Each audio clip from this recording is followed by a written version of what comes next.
আমার বরের থেকে আমি বয়সে অনেকটাই বড়, সেটা কেন তোমাদের বলবো। তার আগে দেখে নাও এই বেলফুল গাছটাতে কি সুন্দর 3টে ছোট্ট ছোট্ট ফুল হয়েছে, 2টো ফুটেছে, একটা কুঁড়ি রয়েছে। আমি আগাগোড়া কিন্তু বাগান প্রেমী নয়, গাছ প্রেমী অতটাও নই, কিন্তু হঠাৎ করে ইদানিং আমার মাথায় ভূত চেপেছে গাছ আনবো, সে মরে যায় যাক, যাই হোক আনবো আর গাছ লাগাবো, যত্ন করব। তো এখন আমি শ্রেয়াংশীকে পড়ালেখা একটু শেখালাম, তারপরে চলে গেলাম আমাদের যে নতুন ফ্যানটা সারিয়ে এনেছে সেটা চেক করতে, যে সেটা ঠিকঠাক হাওয়া হচ্ছে কিনা। তো দেখলাম না, ঠিকঠাকই হাওয়া হচ্ছে। এটা আজকে সকালেই সারিয়ে এনেছে তোমাদের দাদাভাই। কথাটা তোমাদের কেন বললাম যে আমার থেকে আমার বরের বয়স কম আর আমার বয়স বেশি, কারণ আমার একটা দাদু ছিল, সেই দাদুটা এখন আর নেই। তো যখন আমাদের নতুন বিয়ে হয় তখন দাদু আমাদেরকে দেখে বলেছিল যে বরের বয়স কম আর মেয়ের বয়স বেশি, কারণ আমি একটু হেলদি ছিলাম আর তোমার দাদাভাই একটু রোগা ছিল। তো সেই জন্যই আজকের আমি দুপুরে ভাত খাবো না। কি তোমরা এটাই ভাবো যে আমি ভাত না খেয়ে থাকি? একদমই না, আমি দুবেলা ভাত খাই, গান্ডে পিন্ডে গিলি, তার জন্য এই যে বুনো মোষের মতো শরীরটা বানাচ্ছে দিন দিন। তো ভাত তো আমি খাবোই, কিন্তু এটা মাশরুমের এইটা দিয়ে ভাতটা খাবো। সকালে যেহেতু রান্না হয়নি নিজের জন্য, তো কারোর জন্যই রান্না করা হয়নি, তো আমি ভাবলাম কি খাবো, ফ্রিজে ছিল এই মাশরুমটা, তা মাশরুমের এটা রান্নাটা করা যাক, আর তার সাথে ভাত ফ্রিজে রয়েছে সেটা গরম করে নেবো, নিয়ে খাওয়া হয়ে যাবে। আর শ্রেয়াংশীর জন্য একটু চিকেনের তরকারি বসিয়েছি পাশে প্রেশার কুকারে। তো চলো রেসিপিটা তোমাদের ঝটপট শেয়ার করে নিই।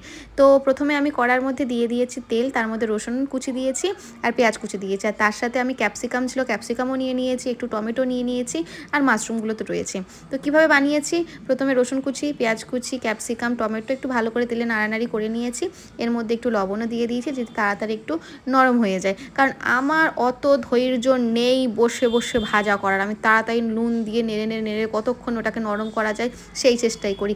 আমার ওই কতক্ষণে ভাজা হবে ততক্ষণে পরেরটা দেবো, আমি অত ধৈর্য ধরতে পারি না। তারপরে দিয়ে দিলাম এই মাশরুম যেগুলো কেটে রেখেছিলাম। আমি মাশরুমটা কিন্তু ভালো করে ধুয়েছি, ওটা নর্মাল জলে ধুয়েছি, গরম জলে ধুয়েছি, তারপরে কেটেছি।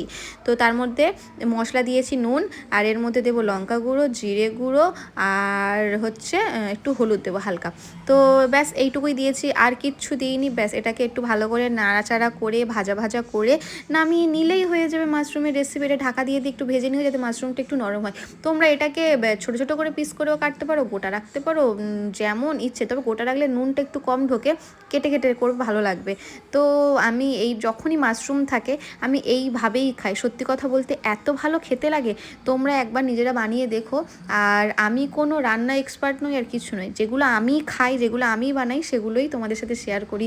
আমি কোনো ওরকম এক্সপেরিমেন্ট করি না, তো যেটা আমি যেমনভাবে খাই সেটাই তোমাদের সাথে শেয়ার করি।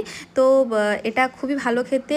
আমি মানে এখন টেস্ট বুঝতে পারছি না, এত অত্যাধিক গরম, আমি ঘাম মুছবো না মাশরুম খাবো, ঘাম মুছবো না মাশরুম খাবো, আমি বুঝতে পারছি না। তো এতটাই ভালো খেতে হয়েছে আর এতটা স্পাইসি দারুণ হয়েছে, তো এটা এখানেই শেষ হয়ে যাবে।